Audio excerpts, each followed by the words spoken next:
Hello students, how are you? Very good students. हम इसके पहले फ्रिक्शन के न्यूमेरिकल का डिस्कशन कर रहे थे और कुछ कॉन्सेप्ट पर हमने कुछ न्यूमेरिकल डिस्कस किए थे और कुछ और मेन कॉन्सेप्ट बची हुई हैं जिन पर हम न्यूमेरिकल डिस्कस करेंगे। आइए देखें, तब हम अगले topic work done by friction पर आएंगे। आइए देखें कौन से कॉन्सेप्ट हैं। फर्स्ट क्वेश्चन है, ये क्वेश्चन नंबर 4 है, determine the maximum acceleration of the train in which a box laying on its floor will remain stationary given that the coefficient of static friction between the box and train floor is 0.15। मतलब क्या हुआ, ये कोई एक train है, ये ए acceleration से जा रही है।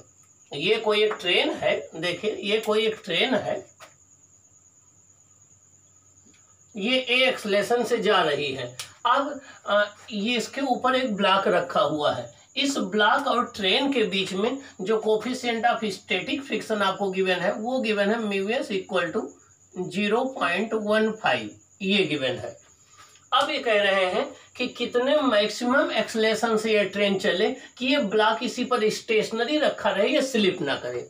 क्वेश्चन फिर से सुन लीजिए, क्वेश्चन इंपॉर्टेंट है, अच्छा है। क्वेश्चन ये है कि ये कोई एक ट्रेन है, ये ए एक्सेलरेशन से ए मीटर पर सेकंड स्क्वायर के एक्सेलरेशन से जा रही है। अब ए की मैक्सिमम वैल्यू कितना हो कि इस पर एक जो ब्लॉक रखा है वो स्टेशनरी बना रहे और इस ब्लॉक और ट्रेन के बीच में कोफिशिएंट ऑफ फ्रिक्शन 0.15 है। ओके, आइए हम डिस्कस करते हैं। आप अगर फील किए होंगे कि अगर हम किसी ट्रेन पर बैठे हों और ट्रेन स्लो या फास्ट हो रही हो तो हम पर एक फोर्स फील होता है, ऐसा लगता है हम पीछे की ओर गिर जाएंगे।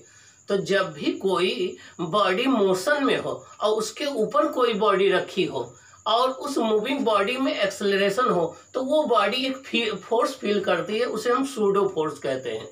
तो यहाँ पर जब ये ट्रेन ए एक्सेलरेशन से चलेगी तो इस पर जो ब्लॉक रखा हुआ है इस पर एक पीछे की तरफ बैक साइड में एक ma फोर्स फील होगा। जब ये ट्रेन ए एक्सेलरेशन से चलेगी तो इस पर ये जो ब्लॉक रखा हुआ है इस पर पीछे की तरफ एक जो है सूडो फोर्स फील होगा जो कि इसका मास और इनटू ट्रेन के एक्सेलरेशन के इक्वल होगा, ma। ये फोर्स इस ब्लॉक को पीछे की तरफ स्लिप कराना चाहेगा। जब ये पीछे की तरफ स्लिप करेगा इस ट्रेन के रेस्पेक्ट में तो फ्रिक्शन फोर्स हमेशा रिलेटिव मोशन के अपोजिट में लगता है, तो इस पर फ्रिक्शन फोर्स F आगे की तरफ लगेगा। ये फ्रिक्शन फोर्स हो गया, ये सूडो फोर्स हो गया। अब आप चाहते हैं कि ये ब्लॉक इस पर स्टेशनरी रहे तो इस ma की वैल्यू इस मैक्सिमम फ्रिक्शन से कम होनी चाहिए। इसकी अब इस फ्रिक्शन फोर्स की वैल्यू तो फिक्स है, ये मैक्सिमम लिमिटिंग फ्रिक्शन के इक्वल होता है। हम चाहते हैं कि ब्लॉक स्टेशनरी रहे तो ये जो फोर्स ma एक्ट कर रहा है इसकी वैल्यू लिमिटिंग फ्रिक्शन से कम होनी चाहिए। तो देखिए, for m to be remain stationary, ये मतलब for block to be remain stationary, उसके स्टेशनरी रहने के लिए ma should be less than और इक्वल टू fs मैक्स। जो ma की वैल्यू है वो लिमिटिंग फ्रिक्शन के मैक्सिमम वैल्यू से कम होनी चाहिए, या a इज लेस देन और equal to fs max upon m से डिवाइड कर दीजिए। और fx मैक्स होता है μs इंटू n के इक्वल। मैक्सिमम जो लिमिटिंग फ्रिक्शन होता है μs into n upon m, तो ये ए लेस देन और इक्वल टू हो जाएगा μs और n होता है mg अपॉन m कैंसिल हो जाएगा। तो मैक्सिमम एक्सेलरेशन की वैल्यू हो जाएगी ए लेस देन और इक्वल टू μs इंटू जी हो जाएगा। क्या हो जाएगा? μs इंटू जी हो जाएगा। तो मैक्सिमम एक्सेलरेशन कितना आ जाएगा? μs इंटू जी। तो याद रखना जो फ्रिक्शन है वो maximum acceleration μs into g के बराबर प्रोवाइड कर पाता है। अब μs की वैल्यू आपको कितना गिवन है? 0.15। जी की वैल्यू कितनी होती है? 10 मीटर पर सेकंड स्क्वायर। तो a मैक्स हो जाएगा 0.15 इंटू 10, 1.5 मीटर पर सेकंड स्क्वायर। इसका ये मतलब हो गया कि अगर ये ट्रेन 1.5 मीटर पर सेकंड स्क्वायर एक्सेलरेशन से कम एक्सेलरेशन से चलेगी तब तो ये ब्लॉक इस पर रखा रहेगा, लेकिन अगर 1.5 मीटर पर सेकंड स्क्वायर से ज्यादा एक्सेलरेशन से चलेगा ये ट्रेन तो ये ब्लॉक इस पर स्लिप कर जाएगा, फिर फ्रिक्शन इसको रोक नहीं पाएगा। क्योंकि इसको रोकने के लिए एक यही फ्रिक्शन फोर्स अकेला रिस्पॉन्सिबल है जो इस ब्लॉक को इस ट्रेन पर स्टेशनरी रखेगा। तो जब अगर एक्सेलरेशन की वैल्यू 1.5 मीटर पर सेकंड स्क्वायर से ज्यादा हो गई तो इस सूडो फोर्स ma की वैल्यू लिमिटिंग फ्रिक्शन से ज्यादा हो जाएगी, ये ब्लॉक स्लिप कर जाएगा। ओके, समझ आई बात? आइए हम नेक्स्ट क्वेश्चन देखते हैं। The coefficient of friction between the ground and wheel of A car moving on A horizontal surface is 0.5। कोई एक कार है हॉरिजॉन्टल सरफेस पर जा रही, उसके व्हील और ग्राउंड के बीच में जो कोफिशिएंट ऑफ स्टैटिक फ्रिक्शन है 0.5 है। If the car starts from rest, अगर कार रेस्ट से स्टार्ट करती है, what is the minimum distance in which it can acquire a speed of 72 kilometre per hour.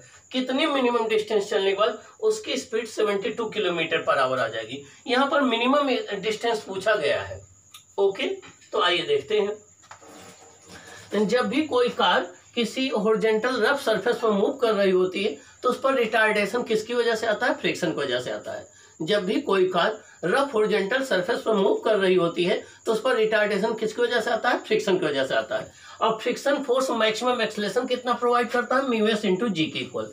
आइए देखें, म्यू दिया गया है 0.5 मीटर 0.5। इनिशियल वेलोसिटी कार की 0 है, final velocity 72 kilometre per hour है। इसका मतलब 72 इंटू 5/18 इक्वल टू 20 मीटर पर सेकेंड है। मैक्सिमम जो रिटार्डेशन कार में प्रोड्यूस होगा वो फ्रिक्शन की वजह से होगा। अब फ्रिक्शन मैक्सिमम रिटार्डेशन कितना प्रोड्यूस करता है? म्यू जी के इक्वल। किसके? म्यू जी के इक्वल। तो आपका फॉर्मूला होता है v square equal to u square plus 2s। V की वैल्यू कितनी है? 20। यू 0 माइनस 2 इंटू ए की वैल्यू म्यू इंटू जी इंटू यस मिनिमम। तो यहाँ से यस मिनिमम आ जाएगा यू स्क्वायर अपॉन 2g। क्या आ जाएगा? यस मिनिमम आपका आ जाएगा यू स्क्वायर अपॉन 2g। तो हो जाएगा you square upon 2 mu into G S. तो यू स्क्वायर आपका आ जाएगा 20 का स्क्वायर, तो 20 इंटू 20 400 अपॉन 2 इंटू म्यू की वैल्यू 0.5 है इंटू जी की वैल्यू 10 है। इसको सॉल्व करेंगे तो कितना आएगा? 40 मीटर आएगा। कितना आएगा? 40 मीटर आएगा। इसका मतलब ये हो गया कि वो कार मिनिमम 40 मीटर का डिस्टेंस ट्रेवल करने के बाद स्टॉप हो जाएगी। क्या हो जाएगी? स्टॉप हो जाएगी। तो यहाँ से दो इंपॉर्टेंट कॉन्सेप्ट आपको मिली।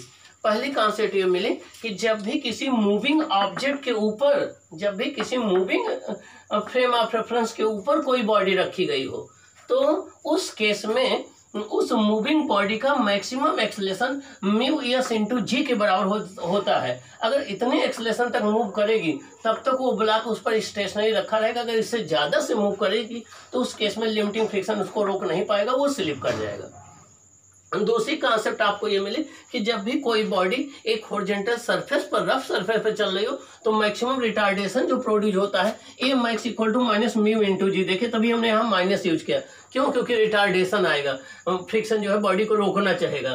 तो अब यहाँ से v square equal to u square plus 2 a की value minus mu s into g आ जाएगा इंटू यस मिनिमम। तो यहाँ से यस मिनिमम आपका क्या आ जाएगा? 40 मीटर आ जाएगा। तो ये दो कॉन्सेप्ट इस दोनों क्वेश्चन से आपको मिलेंगे, इनको आपको सॉल्व कर लेना है जिससे आपकी फ्रिक्शन की कॉन्सेप्ट क्लियर हो जाए। क्योंकि 11 12 दोनों में एप्लीकेबल है। आईआईटी में भी पूछा जाता है, आईआईटी मेंस में भी है, नीट में भी है, केवीपीवाई में भी है, एनडीए में भी है, ओलंपियाड में भी है, ठीक ना।